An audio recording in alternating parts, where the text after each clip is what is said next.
देशामध्ये अनेक ठिकाणी आपण पाहिलं कालच ध्वजारोहण करण्यात आलेलं आहे। स्वातंत्र्य दिनाच्या पूर्वसंध्येलाच ध्वजारोहणाचा कार्यक्रम पार पडलेला आहे आणि आज सकाळी अगदी काहीच वेळात पंतप्रधान नरेंद्र मोदी यांच्या हस्ते लाल किल्ल्यावर देखील ध्वजारोहण केलं जात आहे आणि त्यानंतर लाल किल्ल्यावरून प्रथमच वंदे मातरमचं गायन देखील केलं जाणार आहे आणि यानंतर ही परंपरा अशीच अखंड सुरू राहील। 13व्यांदा ते ध्वजारोहण करतील पंतप्रधान म्हणून 13व्यांदा ते देशाला संबोधित करतील, देशाला काय संदेश देतील याकडे संपूर्ण देशाचं लक्ष लागलेलं आहे। मोठ्या संख्येने देशवासी या ठिकाणी जमा झाल्याचं पाहायला मिळत आहे लाल किल्ल्यावर आणि ज्यांना तिथं जाणं शक्य नाही आहे ते आपापल्या घरी बसून आजचा हा कार्यक्रम टीव्हीवर पाहत आहेत।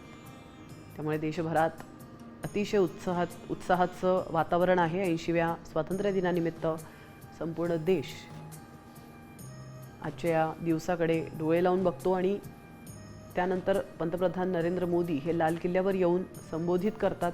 त्यावेळेला देखील लोकांच्या मनामध्ये भावना असतात की पंतप्रधान नरेंद्र मोदी किंवा कुठलाही पंतप्रधान आपल्याला काय संबोधित करेल, काय संदेश देईल याकडे सर्वांचंच लक्ष असतं आणि पंतप्रधान नरेंद्र मोदी आज 13व्यांदा संपूर्ण देशाला संबोधित करणार आहेत।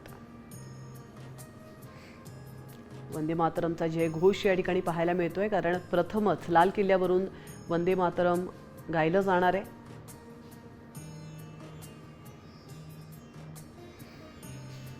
स्वातंत्र्य दिनाचा मुख्य सोहळा सर्वात मोठा, देशातील सर्वात मोठा सोहळा आपण पाहतोय। लाल किल्ल्यावर ची ही दृश्य आहेत। पंतप्रधान नरेंद्र मोदी यांना नुकतंच गार्ड ऑफ ऑनर दिलं गेलं आणि त्यानंतर ध्वजारोहण करण्यासाठी ते पुढे निघालेत।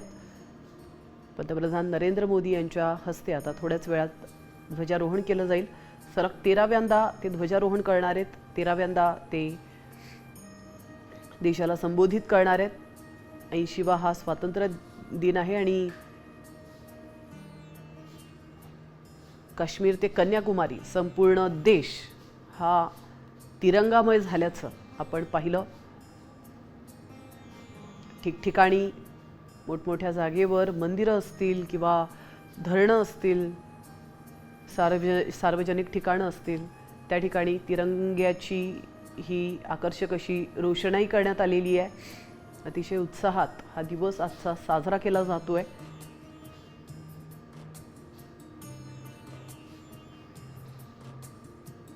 पंतप्रधान नरेंद्र मोदी यांच्या हस्ते होणाऱ्या या ध्वजारोहणाची सर्वच विद्यार्थी, नागरिक, देशवासी अगदी चातकासारखी वाट पाहतात आणि आजचा हा दिवस लाल किल्ल्यावर भव्य आणि मोठ्या प्रमाणात उत्साहात साजरा केला जातो।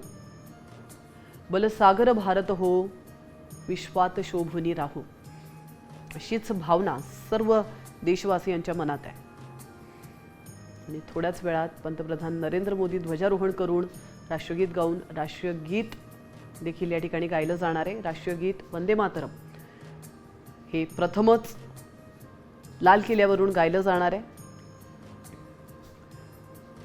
संपूर्ण देशात स्वातंत्र्य दिनाचा अभूतपूर्व हा सोहळा साजरा केला जातो। स्वातंत्र्य दिन चिरायू हो, 80व्या स्वातंत्र्य दिनाच्या शुभेच्छा, अशा शुभेच्छा प्रत्येक भारतीय एकमेकांना देत असतो आणि पंतप्रधान नरेंद्र मोदी यांनी देखील काहीच वेळापूर्वी आपण पाहिलं एक्स या प्लॅटफॉर्मवरून सर्व देशाला शुभेच्छा दिलेल्या आहेत।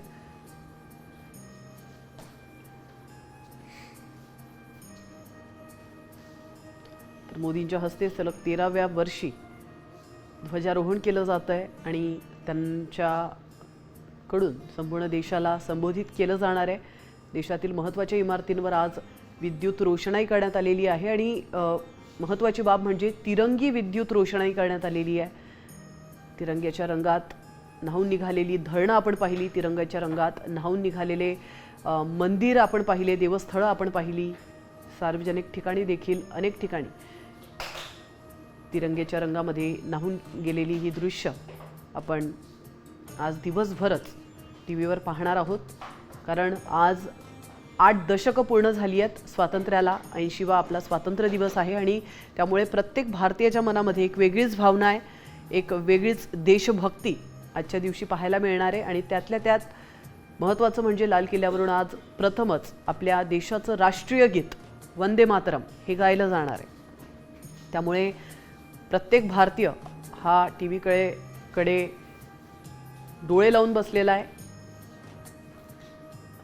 वंदे मातरम ऐकण्यासाठी, राष्ट्रगीत ऐकण्यासाठी, राष्ट्रीय गीत ऐकण्यासाठी.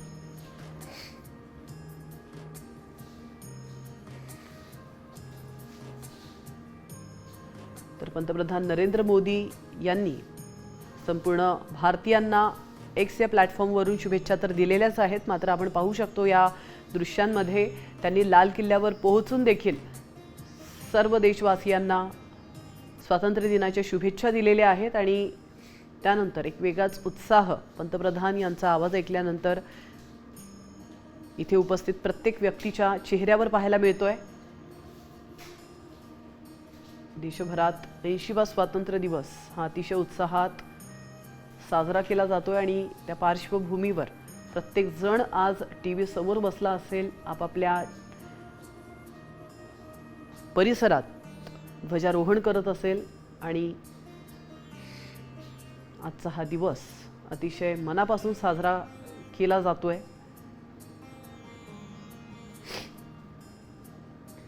तर पंतप्रधान नरेंद्र मोदी यांना गार्ड ऑफ ऑनर मिळालेला आहे आणि यानंतर ते ध्वजारोहणासाठी राष्ट्रध्वजाकडे निघालेत आणि त्यानंतर आता थोड्याच वेळात, काही क्षणातच पंतप्रधानांच्या हस्ते या ठिकाणी ध्वजारोहण केलं जाईल. 13व्यांदा त्यांच्या हस्ते हे ध्वजारोहण होणार आहे आणि त्यानंतर पंतप्रधान नरेंद्र मोदी हे संपूर्ण देशाला संबोधित करतील.